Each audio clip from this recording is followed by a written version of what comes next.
Agora mais alto!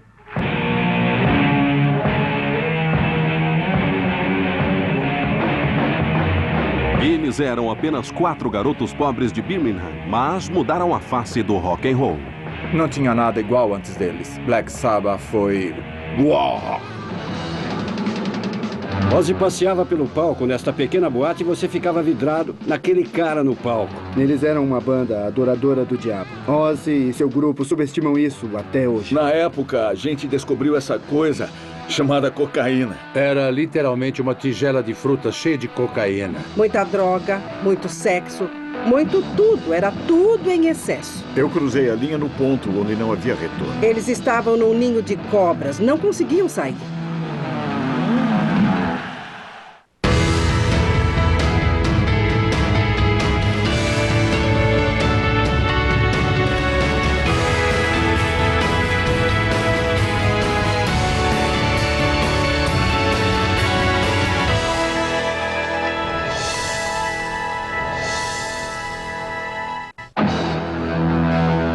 O Black Sabbath atingiu a fama em 1970, com um novo tipo de rock pesado venerando o ocultismo. Mas este conteúdo negro os levou a algo que nunca imaginariam. Alguns os consideravam satanistas. Nós nunca dissemos que adorávamos Satã ou coisa assim.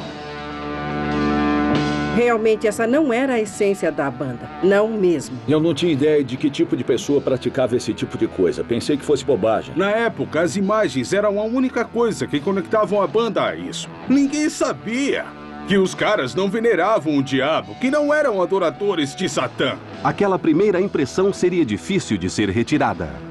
Quando saímos para fazer turnês foi muito estranho, porque as pessoas estavam assustadas. Elas não vinham aos bastidores e coisas assim. Tinham medo de conhecer a gente, sabe? A banda havia, de alguma forma, ofendido pessoas que sustentavam opiniões opostas. Adoradores do diabo estavam desapontados, pois Black Sabbath não era o que imaginavam. E as pessoas de fé tradicional tomaram as ruas em protesto. Se continuarem, vão pro inferno! Havia pessoas muito perigosas lá. Queriam ter certeza de que não sairíamos vivos. 1º de março de 1971, na segunda semana da segunda turnê pelos Estados Unidos a caminho do show de Memphis, os ânimos se exaltaram. Um cara subiu no palco com uma grande adaga. Ele queria assassinar o Tony. Ele passou pela segurança. Eu nunca tinha visto ele antes. O Tony se virou e fugiu do palco enquanto o cara corria atrás dele. Eu escutei uma briga atrás de mim. E eles conseguiram derrubar ele. Era um religioso. Fomos ao camarim e havia uma cruz imensa, invertida, feita em sangue, na porta. Aquele cara havia cortado os pulsos e espirrado sangue na porta inteira. Houve ataques, ou vários ataques em potencial contra nós. Tornou-se algo habitual. Você conhece magia negra? Sem chance. Eles eram ótimos garotos. E tudo que queriam era trabalhar e tocar música. Era tudo que eles queriam.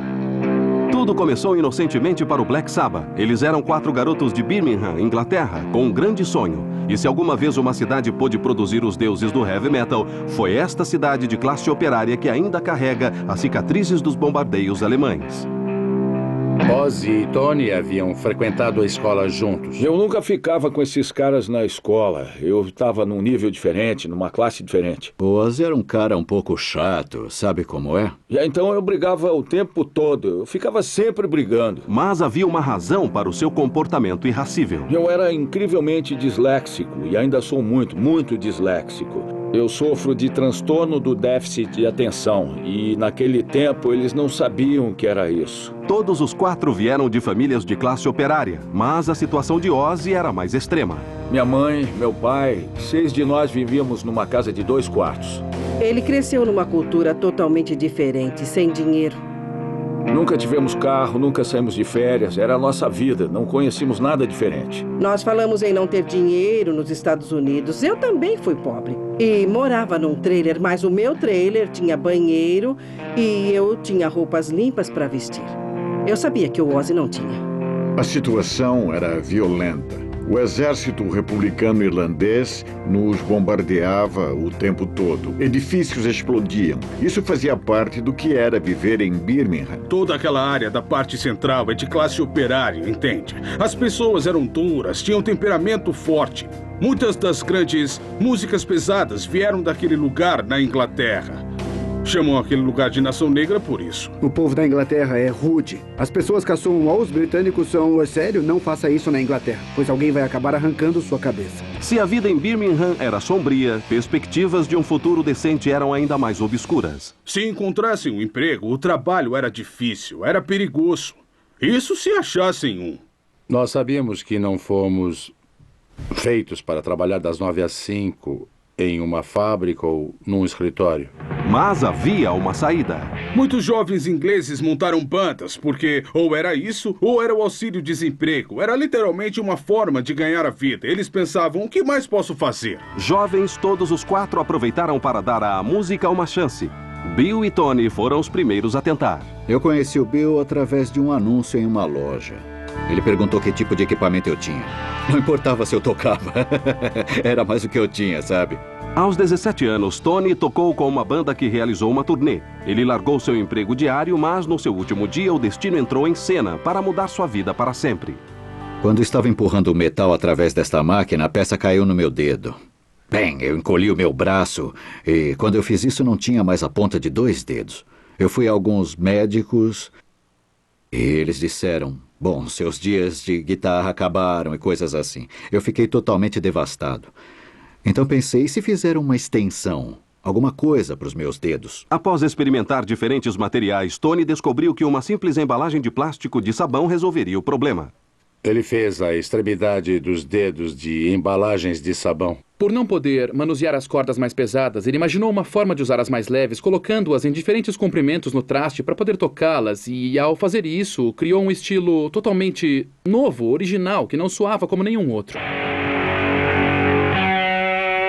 Reduzir a tensão das cordas também baixou a altura. Isso conferiu à sua guitarra um som mais profundo e pesado.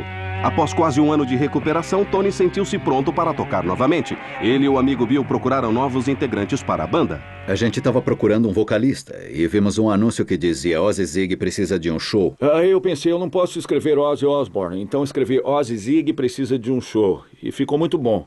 Eu disse pro Bill, eu conheço um Ozzy, mas não pode ser ele, porque até onde eu sei, ele não canta. Mas espera aí, deve ter funcionado, pois Tony Iommi e Bill Ward vieram até minha casa e Geezy Butler também. Ozzy e Tony colocaram de lado suas diferenças de escola por um objetivo maior. Se vencessem na música, poderiam escapar das fábricas de Birmingham, mas eles logo descobririam que a vida de uma banda não é só diversão e jogos. No verão de 1968, os 4 jovens que se tornariam o Black Sabbath haviam formado uma banda, mas ainda não se chamavam Black Sabbath. Após tentarem vários nomes, eles escolheram Earth. Tony Iommi, Bill Ward, Geezer Butler e o vocalista Ozzy Osbourne começaram sua jornada musical tocando clássicos do rock, como várias outras bandas. Tocávamos um pouco de Chuck Berry, um pouco de blues. Canções do Buddy Holly, essas coisas. A banda tocava os números de blues que os donos de boate queriam, mas os shows que conseguiam não pagavam muito bem. A gente costumava fazer show somente pelo dinheiro do combustível para colocar na van. Às vezes sobrava algum para comer e beber, ou só comer. Nós compramos o primeiro par de sapatos do Ozzy. Ele nem tinha sapatos. Eu lembro que uma vez a gente encontrou uma moeda de 10 centavos de libra, mais ou menos 25 centavos. E a gente podia comprar batatas fritas para cada um de nós ou um maço de cigarros. Compramos um maço de cigarros. E era isso, a gente tocava porque amava fazer isso. Eu me lembro de noites em que não havíamos comido nada, estávamos doentes, com resfriado. Nós nos arrastávamos até o palco e tocávamos como se não houvesse problema algum no mundo. Eu olhava aquilo e pensava, meu Deus, que banda! Eles tocaram diversas vezes em casas noturnas locais de propriedade de Gene Simpson. Simpson, que também agenciava bandas, gostou do que ouviu e adicionou Earth à sua lista de grupos. Ele marcou shows em casas noturnas através da Europa. Tocaram em todos os shows que arranjei nos primeiros anos. Isso é o que as bandas fazem, entende? Aprendem a profissão tocando na estrada. E os shows nos faziam trabalhar. Costumávamos fazer 8 shows por dia. A gente costumava tocar das 2 da madrugada até as 2 da madrugada. Eu subia no palco e não tinha mais voz, sabe? Pois tinha cantado o dia inteiro. Eles voltavam exaustos, com os dedos sangrando, sem voz nenhuma. E no fim era assim, tá? Poderíamos ter feito isso nas horas de sono, mas estávamos trabalhando nas horas de sono. O ano de campanha musical estava valendo a pena, mas havia um problema que eles ainda precisavam resolver. Acho que nos chamamos Earth por um ano. Então tínhamos um show. Nós fomos lá e... Encostamos a van e tinha um cara lá de gravata borboleta e terno. Pensamos, oh meu Deus. Havia todas aquelas pessoas mais velhas usando vestidos, ternos com gravata e tudo mais. Eu pensei, caramba, o que está acontecendo aqui? Porque a gente era desleixado. Pensamos, Deus, esse é um público estranho para nós. Eles disseram, gostamos do single de vocês. E nós, obrigado, mas nós não tínhamos gravado nenhum disco naquela época. Subimos no palco e começamos a tocar blues. Um cara chegou e perguntou, o que estão fazendo? Por que não estão tocando de sempre? E eu disse, como assim eu de sempre?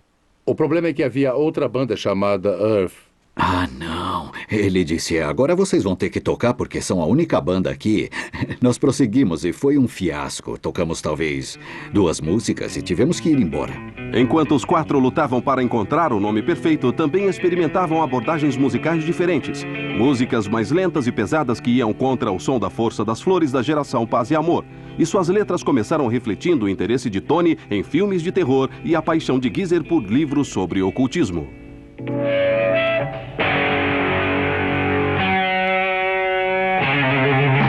O que eu lembro de ter acontecido foi que costumávamos ensaiar em frente a um cinema. E aí o Tony falou, não é estranho as pessoas irem ao cinema e pagarem para serem assustadas? Porque a gente não escreve músicas assustadoras.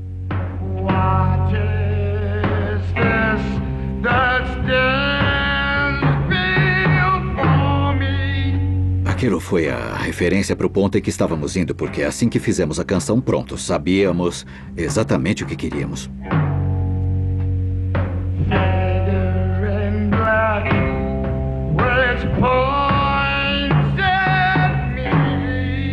Foi quase como a última peça do quebra-cabeças. Sabíamos que estávamos indo a algum lugar musicalmente, era a direção correta, mas não tínhamos um nome.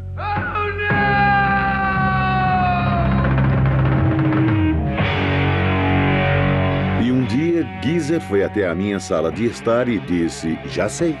O meu irmão assistiu ao filme Black Sabbath, e acho que em 66 ou coisa assim. Eu adorei o nome. Então todas as peças estavam no lugar. Um som distinto, canções originais e um nome provocativo, Black Sabbath. O agente Gene Simpson emprestou 500 libras para a banda gravar uma fita demo. Na verdade, a gravação foi em um dia e a mixagem no outro dia. O equipamento estava lá, montado. Gravamos as canções em 12 horas. Para nós, ir ao estúdio foi como fazer um show. Simpson visitou gravadoras para obter um contrato de gravação. Na verdade, visitei 14 das maiores gravadoras. Consegui 14 não. Eles não conheciam a nossa... Bom, ninguém conhecia a nossa música. É só pegar o ranking das 40 mais e veja o que tocava no rádio naquele tempo. Veja o ambiente com o qual o Black Sabbath tinha que lidar. Então, ouvir o Sabbath era como, uau, o que é isso?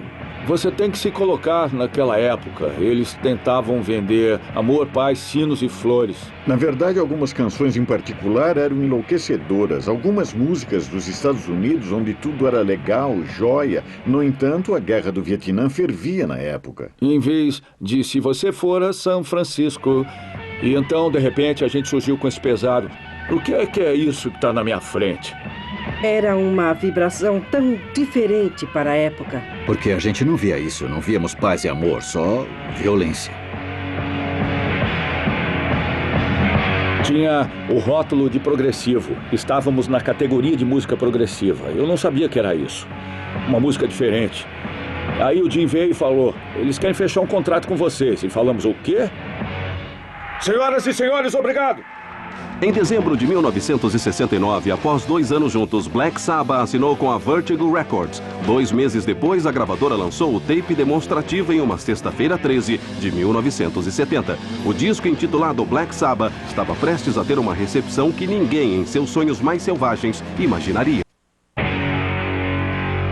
Em 1970, 2 anos após tocar em bares por toda a Europa, Black Sabbath havia desenvolvido um som único e também construído uma base de fãs a cada apresentação. Eles tinham todas as peças do místico Black Sabbath no devido lugar. Letras sinistras, guitarras com sons ominosos e um nome macabro. Seu álbum de estreia auto-intitulado foi lançado em uma sexta-feira 13 de 1970. Para evidenciar o lado oculto da banda, a gravadora adicionou uma cruz invertida à arte do álbum. Nós só vimos a capa do disco na semana do lançamento. Eles não nos consultaram. Se tivessem consultado, não teríamos a cruz invertida no primeiro álbum. Nós gostamos da capa da frente, mas detestamos a cruz invertida. Especialmente eu, pois tive de mostrar o álbum a meus pais e eles ficaram loucos. Mas isso não acabou com o entusiasmo da banda. Cara, eu disse, mãe, eu tô no rádio, mãe, eu tô no rádio. Em um mês, o álbum subiu para a 8ª posição na lista de hits mais tocados na Inglaterra. Até mesmo a gravadora se surpreendeu pelo fato da banda ter subido tão rápido. O primeiro álbum deles, creio eu, é um documento musical realmente importante. E Tony Iommi é um dos maiores arquitetos do metal. É claro que ele não copiou som algum, porque nunca havia escutado uma guitarra como aquela antes. Os refrões de guitarra de Tony e os blocos de construção das linhas de melodia atraíam os ouvintes tanto quanto as letras. Isso começou com o lance dos refrões. Fez surgir o coro em vez de só tocar a guitarra. Não era uma canção típica com refrão. Então havia Ozzy Osbourne, com sua voz semelhante a um uivo de angústia. E sua incrível presença de palco. Ozzy tem muito carisma, entende? Ozzy caminhava sobre o palco nesse pequeno clube com 2 caras no escuro e você ficava vidrado naquele cara no palco quando ele aparecia. Tudo nele é genuíno. Ozzy não é um roqueiro de meio período. As batidas compassadas da bateria de Bill e os pesados acordes do baixo de Geezer também integravam o som do Black Sabbath. Bill Ward é um percussionista estranho. Ele toca à frente das notas. Bill Ward é como o baterista dos Muppets. Ele só... Sou um baterista orquestral. Trago imagens à música.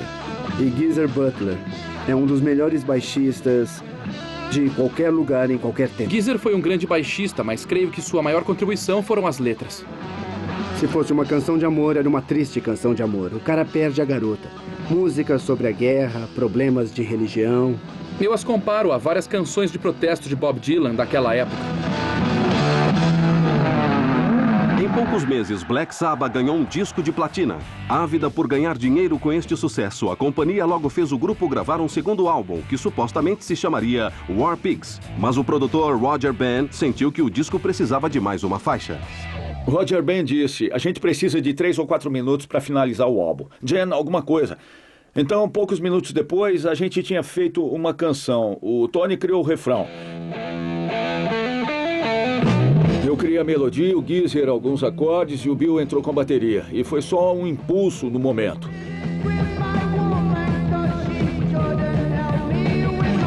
A canção Paranoid. A gravadora descartou o título War Pigs. Eles encontraram outro nome para o álbum. A primeira canção que ouvi do Black Sabbath foi Paranoid. E eu achei legal, porque tratava desse tema obscuro, de perder a cabeça, perder o controle da mente.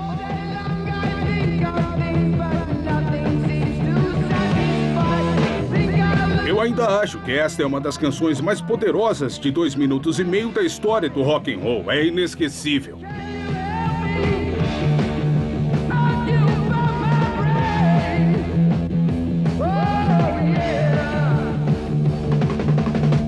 Os refrões do Tony ressoam. Não tem como fazer melhor. Não tem maneira na terra dele bater aquele. Mas tenho certeza de que na próxima vez vai ter um refrão maior e melhor.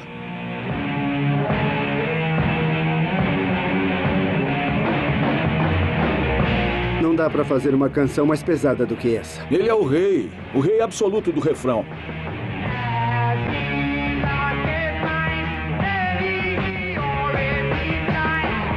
Iron Man foi uma espécie de símbolo máximo da juventude marginalizada no mundo inteiro. Ele busca vingança. Ele vai atrás das pessoas que o prejudicaram e então acaba com elas. E isso é uma coisa para os jovens. No subconsciente de muitos homens jovens ao redor do mundo, Iron Man se tornou um símbolo que se vive através da fantasia. Naqueles dias, ninguém escrevia canções de rock pesado falando de vingança. E havia muitas pessoas no mundo que não eram convidadas para festas e não namoravam líderes de torcida. Paranoid alcançou a posição número 1 na lista das mais tocadas na Inglaterra e ficou em 12º nos Estados Unidos, provando que o Black Sabbath agradou os fãs do rock, mas a imprensa do rock pensava diferente. Acho que a crítica jamais entendeu o Black Sabbath, especialmente nos primeiros álbuns. Eles odiaram aqueles álbuns, aproveitaram cada oportunidade que tiveram para criticá-los e depreciá-los. Os críticos deram só uma estrela e as pessoas diziam, queime-os. Não gostavam da gente, a imprensa não gostava de nós. Pelo bem da música, vamos nos livrar dessa banda. Acho que parei de ler as críticas, pois sabia o quanto havíamos trabalhado pesado. Então sim, aquilo me machucou. Foi desapontador. Mas, sabe, tinha que ser assim. Sempre tem pessoas que não gostam. E tinha muita gente que não gostava de nós. Apesar das críticas, o terceiro álbum, Master of Reality, de 1971, foi o maior sucesso deles até então. Em menos de 2 anos, venderam 4 milhões de álbuns e singles. Uma grande firma de agenciamento afastou a banda de Gene Simpson, alegando simplesmente que ele estava defasado. Orientados por esta nova organização, a banda pedia até $200 mil por um grande show. Black Sabbath não era nada menos do que um fenômeno. Num dia a gente não tinha completamente nada e no outro tínhamos dinheiro. Agora podíamos comprar cigarros no meio da semana, tomar cerveja. Então, quando a gente foi para os Estados Unidos, foi assim, taran, taran! Foi a síntese do que alguém chamaria de sexo, drogas e rock and roll. As mulheres norte-americanas diziam a você o que queriam fazer. Na Inglaterra, você diria, eu posso te levar para sair, e você saía com ela. Comprava uma caixa de bombons e coisa assim. Você faria pergunta e ela diria, eu não sou virgem. Mas nos Estados Unidos foi como chegar na cidade da diversão. E nós começamos a mexer com drogas. Descobrimos uma coisa chamada cocaína e começamos a consumir grandes quantidades dela. Bebida, maconha, éramos estrelas do rock, entende? Nós estávamos no topo do mundo e a caminho do 4º álbum. Nós alugamos aquela mansão em Bel Air e a enchemos de fãs e todo tipo de droga que a gente podia enfiar no nariz. O título original daquele álbum não era Volume 4. Iríamos chamá-lo de Snowblind, mas a gravadora disse de jeito nenhum. E se observarem a capa, vão ver, gostaríamos de agradecer à grande companhia americana Coca-Cola. Era um grande momento para estar na indústria da música, pois a música era ótima. Grandes performances, muita droga, muito sexo, muito tudo. Tudo era em excesso e era fantástico. Um dia eu estava em casa e tinha uma enorme tigela de maconha na mesa. Nós tínhamos uma grande tigela de cocaína. Era literalmente uma tigela de frutas lotada de cocaína que ficava no meio da mesa. Teve um dia que estava muito quente, aí eu apertei um botão na parede achando que era do ar-condicionado. Mas não era, era o alarme da patrulha da Bel Air, e as viaturas vieram com a sirene tocando e eu falei, estamos presos, cara. Então corri pro banheiro e dispensei tudo. Todos estavam recolhendo as drogas, jogando na privada e tentando dar a descarga. Meu coração estava saindo pela boca, achei que a gente ia ser preso. Eles não revistaram a gente nem nada. Havíamos acabado de jogar fora $20 mil em cocaína. Graças às drogas ou não, em 1973, Tony experimentou pela primeira vez um bloqueio para compor enquanto preparava o próximo álbum, Sabbath Bloody Sabbath. Para mudar de ares, a banda retornou à Inglaterra e se instalou em um castelo neogótico. A gente ensaiava nos calabouços, cara. Eu me lembro que a gente ficava andando por lá tentando assustar uns aos outros. No quarto em que o Bill estava, supostamente tinha uma figura que aparecia e pulava pela janela. O Bill estava naquele quarto. Eu tinha uma linha de pesca. Eles tinham uma linha de pesca que saía da janela e ia até o quintal. Então, quando me sentava na cama e eles puxavam a figura, parecia que ela estava se movendo. E ele dizia, quem é? O que é isso? Então as cortinas se mexiam. Eram brincadeiras bobas, sabe? Embora as suas casas ficassem bem longe do castelo, o Bill acabou viajando todo dia, pois estava desconfortável com a ideia de ficar em um lugar onde achava que havia um fantasma. Antes de partir, ele dormia com uma faca todos os dias. Eu disse, Bill, o que é isso? Bom, nunca se sabe, não é? Eles estão mortos, Bill. A experiência no castelo recarregou a máquina de criação da banda e a crítica notou o som mais complexo do álbum Sabbath Bloody Sabbath. Pela primeira vez, a banda obteve críticas positivas, mas brigas entre agenciadores ofuscaram as boas notícias. Primeiro, o antigo agenciador Gene Simpson processou a banda por irregularidades na quebra de contrato. Então, eles descobriram que o agente atual realizava práticas contábeis questionáveis. Eles foram exemplos perfeitos do que ocorria na indústria da música no início dos anos 70, em que era raro a banda ganhar dinheiro. Eu, por exemplo, eu não entrei na banda para me tornar contador ou advogado. Eu nunca, até hoje, não entendo esses contratos. Eles estavam num covil de serpentes e não conseguiam sair. Os contadores, os advogados, a gravadora, todos eram ladrões. A banda foi destruída pela ganância das pessoas. Em 1974, em um festival na Califórnia, o preço cobrado pelos agentes da banda foi de $250 mil. Ainda assim, cada membro recebeu apenas $1.000. O grupo entrou com o processo. Os agentes processaram a banda e congelaram seus ativos. Black Sabbath precisou fazer turnês constantes somente para pagar os custos do processo. A estafante e exaustiva rotina cobraria um preço alto. Ozzy sumiu por umas 6 semanas. Na metade dos anos 70, Black Sabbath já havia ganho vários discos de platina, mas nem tudo estava bem para a banda. Assolados por uma enxurrada de processos, dívidas e problemas com agentes, eles precisavam realizar incessantes turnês só para pagar os custos judiciais. Naquela época, a gente estava lutando para cair na estrada só para pagar os advogados. A magia estava sendo poluída por disputas legais. Dá para entender? Outros assuntos causaram ainda mais atritos. Eu senti o individualismo florando em cada membro. Estávamos ficando mais fortes e queríamos atenção. Eles estavam no estúdio e um não gostava do que o outro havia feito e vice-versa. Eu sempre gostei da crueza do início do Black Sabbath. Então entramos em uma fase onde só fazíamos alguns acordes e overdubs aqui e ali. Aquilo estava se tornando um confronto entre personalidades. Sabbath Blood Sabbath foi o fim daquela coisa. Black Sabbath, na minha opinião. Tony estava querendo ir em uma direção diferente e não era necessariamente a direção de Ozzy. O Geezer disse, precisamos de sucessos, fazer isso mudar. A gente não era mais o que a gente era no começo, sabe? Neste cenário tempestuoso, eles deveriam sair na turnê comemorativa do 10º aniversário. A turnê de 78 foi especialmente desafiadora. A agenda os forçou a fazer um ping-pong entre os Estados Unidos e a Europa, realizando mais de 100 shows em 6 meses. A banda se apoiava no álcool e nas drogas para cumprir a intensa rotina. No começo eu achava que as drogas, bom, eram boas, sabe? Todos nós achávamos isso. Mas depois eu creio que causou mais mal do que bem. Todos estávamos piorando visivelmente. E claro que a velha paranoia entra em cena quando se faz estas coisas. Eu cruzei a linha no ponto onde não há retorno. O que aconteceu foi que as drogas e o álcool tornaram-se mais importantes do que tudo, incluindo o Black Sabbath. Eles não estavam se tratando como deveriam se tratar de fato. E Ozzy estava com sérios problemas para subir ao palco à noite. Eu chutava as portas dos quartos do hotel para tirá-lo da cama. Realmente derrubava as portas e pagava os estragos, pois ficava mais barato do que perder um voo e cancelar um show. Encontramos Ozzy desmaiado em alguns hotéis, caído no corredor. As pessoas o haviam deixado lá porque ele não acordava. A coisa saiu do controle, totalmente fora de controle. Na época, eles haviam vendido perto de 20 milhões de discos no mundo inteiro. Mas após 8 álbuns e 10 anos juntos, Black Sabbath estava se partindo. Muito disso ficou aparente na turnê Never Say Die.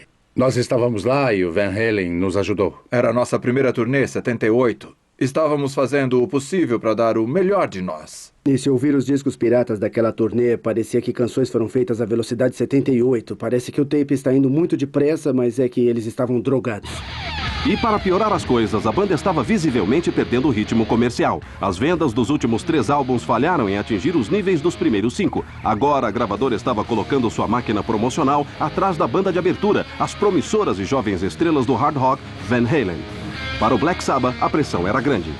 Acho que colocamos a espada na cabeça deles, pois os forçamos a reagir, por assim dizer, para nos seguir. A Warner Brothers também perdeu o interesse na gente. Eles estavam colocando todo o dinheiro no Van Halen e nos ignorando completamente.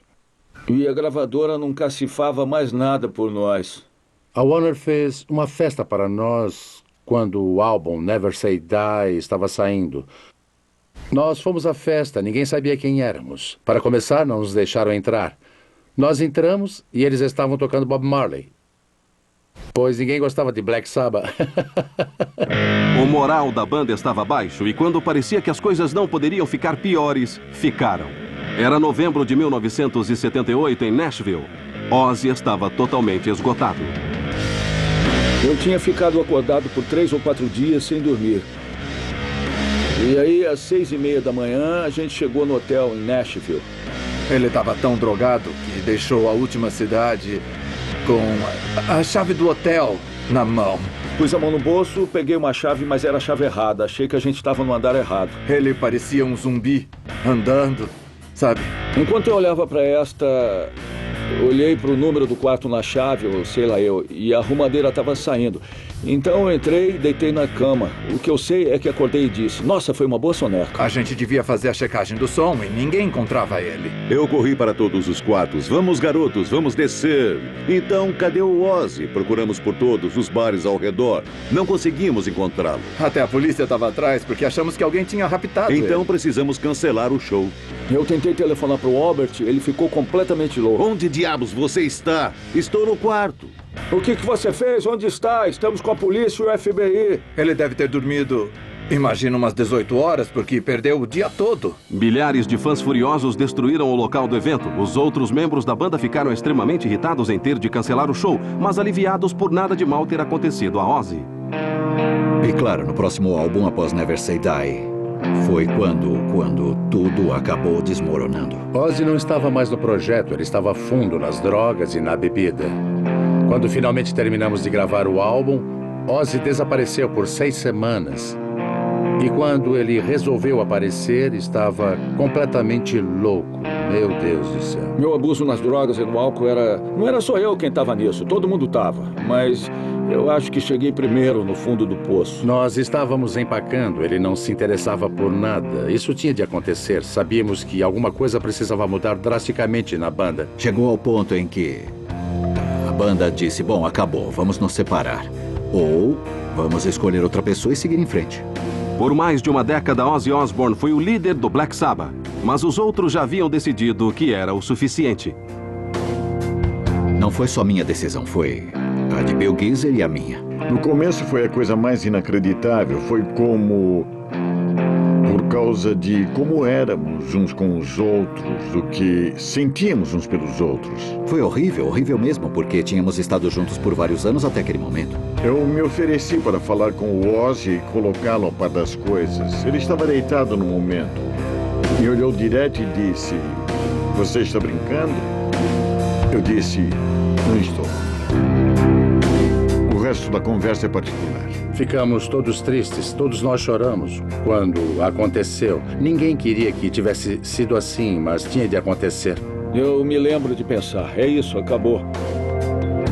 Acabei, terminou. Foi uma passagem muito triste, pois o Black Sabbath foi a melhor coisa que havia me acontecido. Quando um grupo afasta alguém, pode-se imaginar como essa pessoa se sente. Agora, Ozzy estava por conta própria. Ele nunca estivera por conta própria antes. Ele estava triste, sozinho e assustado. Após 11 anos de rock pesado e uma vida exaustiva, Black Sabbath tornara-se um dos maiores nomes do rock. Mas as drogas, turnês intermináveis, disputas judiciais e diferenças pessoais haviam finalmente cobrado o seu preço.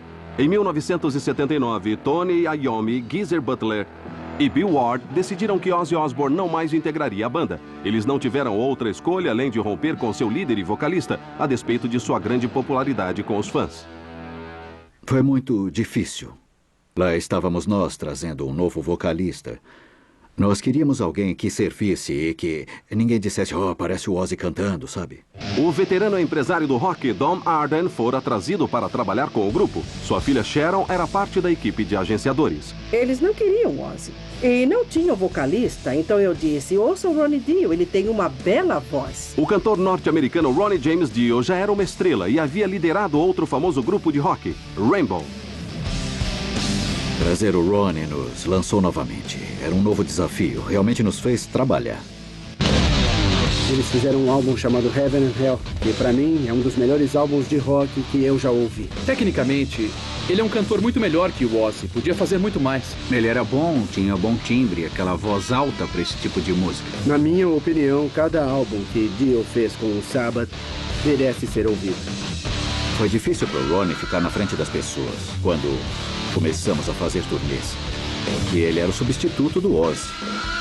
Era uma tarefa muito difícil, entende? Mas eu acho que o Ronnie acabou fazendo um excelente trabalho. Quando Ozzy Osbourne deixou o Black Sabbath, Acho que ninguém esperava que a banda sobrevivesse. E tem mais, qualquer um que conhecesse Ozzy Osbourne provavelmente tinha poucas razões para esperar que ele continuasse como um artista solo. Ozzy estava perto da morte na época. Ele ficou um tempo em um hotel sem sair do quarto. Ele estava com medo de ir embora, porque emocionalmente ele estava acabado. Ozzy não conseguia ver, ele estava perdido. Todos tínhamos problemas, por isso nenhum de nós pôde ajudá-lo. Tínhamos nossos próprios problemas na época. Sharon Arden viu o potencial de Ozzy como artista solo. A Sharon apareceu um dia e falou: "Você quer saber? Levanta a cabeça, cara. Nós queremos agenciá-lo." Aí eu fiquei pensando, o que será que eu posso fazer? Então nós dissemos a ele: vamos, levante-se e recupere a sua autoconfiança. Você pode fazer isso e pode fazer sozinho. E a Sharon salvou a vida dele. Após ficar enclausurado por 3 meses, Sharon sabia que Ozzy teria de recomeçar bem devagar. Eu queria que ele tivesse orgulho de si mesmo. E acho que isso começa com tomar banho todos os dias, lavar o cabelo e colocar roupas limpas. Após a melhora de Ozzy, teve início a busca por uma banda. Ele se uniu ao virtuoso guitarrista Randy Rhoads e voltou a criar mesclando hard rock e imagens do ocultismo, sua marca registrada. O resultado? Uma sucessão de discos de platina. A química entre Ozzy Osbourne e Randy Rhoads resultou em uma grande banda. Esses dois caras criaram músicas incríveis que, na verdade, se comparavam às do Black Sabbath, uma coisa bem difícil de se fazer. Acho que o Príncipe das Trevas era algo com o qual ele brincava e a imprensa aceitou. Podemos ver nos álbuns solo, Diary of a Madman e nos outros, ele usa maquiagem. A coisa do lobisomem em Bark at the Moon, ele está com presas grudadas nos dentes. Ele gosta desse tipo de coisa. Ozzy é um cara esperto. Ele passou por muita coisa. E ele é um personagem absoluto. E o mundo precisa de personagens e o rock and roll também. Eu venho aplaudindo o Ozzy por toda a sua trajetória, pois sempre estivemos juntos, nunca ficamos longe um do outro. Então, quando ele lançou o primeiro disco, eu me lembro de onde estávamos. Oz veio com o Blizzard of Oz e disse: "Aqui está, olha só." Nos 3 anos desde que se separaram, Oz e Black Sabbath prosperam por conta própria. Então, 1982, velhas feridas foram abertas quando Ozzy e o Sabbath lançaram álbuns ao vivo com dias de diferença. Mas havia uma triste razão para Ozzy ter feito isso. Seu guitarrista Randy Rhoads havia morrido em um acidente de avião, deixando Ozzy em uma situação difícil. O que aconteceu foi que eu tinha feito um álbum ao vivo com Randy Rhoads e fomos obrigados, por contrato, a lançá-lo. Então, Randy morreu e eu falei: "Eu não vou lançar o disco ao vivo com Randy Rhoads logo após a sua morte. É de muito mau gosto, mas tínhamos que entregar o álbum ao vivo." Então, alguém disse: "Olha, eu toco as canções do Sabbath no álbum ao vivo." E foi o que eu fiz. Sim, foi decepcionante para nós ouvir outra pessoa tocando aquelas músicas com Ozzy. Aquilo foi muito estranho. Não foi nada planejado, não foi uma facada nas costas deles, uma tentativa de arruinar o álbum deles. Palavra de Deus, não foi. Eu nem escutei aquele álbum, eu não quis. Não era eu e meu álbum, era eu tentando copiar o Sabbath. Era a única coisa que podia fazer no momento. Eu não tinha ideia do que eles estavam fazendo. Eles não sabiam nada sobre nós. Então, isso aconteceu. Outra facada nas costas. E adivinha, de todo mundo. E começou tudo de novo. O disco ao vivo de Sabbath criou vários problemas dentro da banda. Ronnie James Dio acreditava que sua voz não era proeminente o suficiente. No final, eles não conseguiram resolver suas diferenças e Dio desistiu. Para o próximo álbum, a banda chamou o ex-líder do Deep Purple, Ian Gillan. Ian era um grande cantor de rock pesado e tinha as mesmas origens. Parecia funcionar no papel. O álbum foi muito bom, mas ele não era o Black Sabbath. Durante os anos 80, Sabbath sofreu muitas mudanças pessoais, incluindo o retorno de Ron James Dio. Em alguns momentos, o guitarrista Tony Iommi foi o único membro original.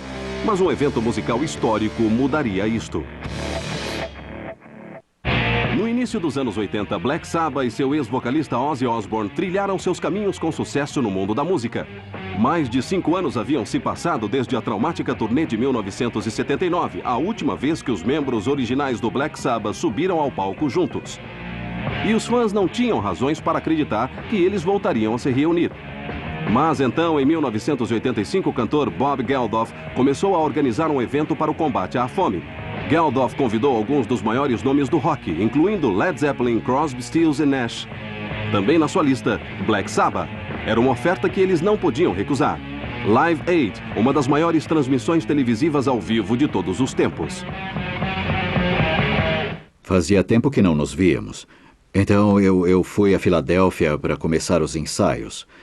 Foi fantástico, falamos sobre os velhos tempos. Nós não nos esquecemos de ensaiar, ficamos conversando e estávamos felizes em nos ver. Ensaiamos só uns 5 minutos, eu acho, não foi muito. Foi como se nunca tivessem se separado.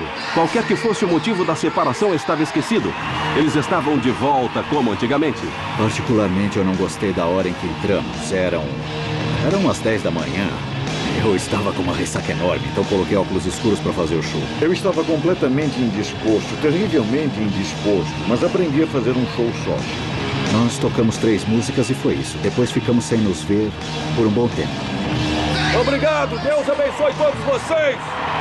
Vários rumores surgiram de que nós voltaríamos a tocar juntos, mas é claro que nós não voltamos. Em alguns momentos ao longo dos anos, um membro da banda aparecia na turnê ou no álbum do outro. Mas no meio dos anos 90, eles perceberam que o elo entre os 4 era forte demais para ser ignorado. Eu sempre digo que eles têm uma corda invisível que os mantém juntos.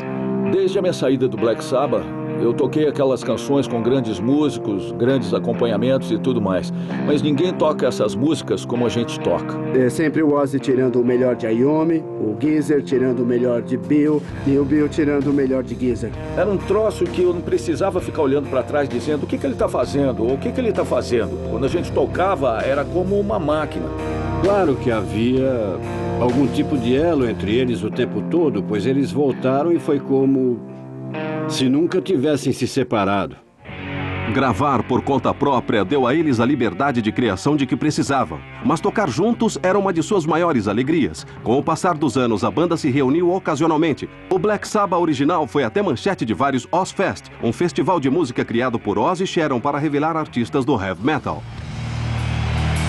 A reunião mais esperada foi a turnê que trouxe os 4 membros originais da banda de volta para onde tudo começou, sua cidade natal, Birmingham, Inglaterra. Em novembro de 1997, 18 mil fãs foram à cidade para testemunhar o histórico evento. Foi fantástico para mim estar com eles na nossa cidade natal, em Birmingham, no National Exhibition Center. Foi incrível. Foi mágico. Foi realmente uma sensação incrível estar lá. Eles abriram com War Pigs e isso foi como ter um martelo batendo na cabeça.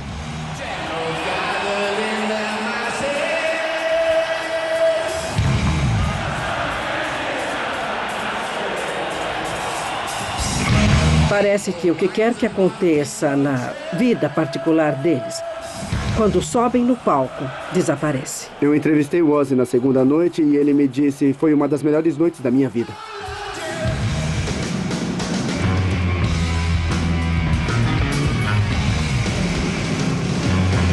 Foi um delírio. Uma das coisas mais maravilhosas que me aconteceram nos últimos 10 anos. Eu amo todos eles, eu não vou ficar xingando ninguém. Tivemos nossos altos e baixos ao longo dos anos, mas e daí? A vida é isso aí. Eu amo todos eles, realmente amo aqueles caras. Após 40 anos e 50 milhões de álbuns vendidos, o amor dos fãs pelo Black Sabbath não diminuiu com o tempo. O Black Sabbath terá uma vida ilimitada. Na próxima geração, o pai dirá: filho, é a sua vez. E na próxima, o filho estará dizendo para o seu próprio filho. Quando pensamos em reggae, em um artista só, pensamos em Bob Marley. Ele simboliza o reggae, mas ele o transcende. Johnny Cash é o mesmo com country e Black Sabbath é assim com heavy metal. Sempre achei engraçado chamarem Led Zeppelin de heavy metal. Metade das músicas deles é acústica. Eles começaram heavy metal, isso não se discute. Todos, desde o Nirvana, Pearl Jam, Red Hot Chili Peppers, todos eles tiveram influência do Black Sabbath. Há os roqueiros punk que só gostam de punk, mas que já gostaram de Black Sabbath. O rock and roll de hoje não existiria sem eles. Quando se está no meio de uma coisa, não se sabe realmente o tamanho da coisa.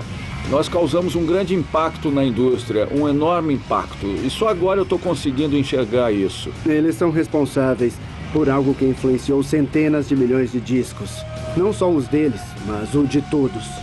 O legado que eles deixam está naqueles álbuns, está na música. É algo que nunca desaparecerá. Resistirá ao tempo. A cada década eles dizem: acabou, acabou. Isso nunca vai acabar. É realmente estranho. Nós fazemos os shows, estamos mais velhos e quando olhamos para frente é como o retrato de Dorian Gray. O público ainda está com a mesma idade e parece exatamente o mesmo de quando começamos em 68. Valeu, gente! Obrigado!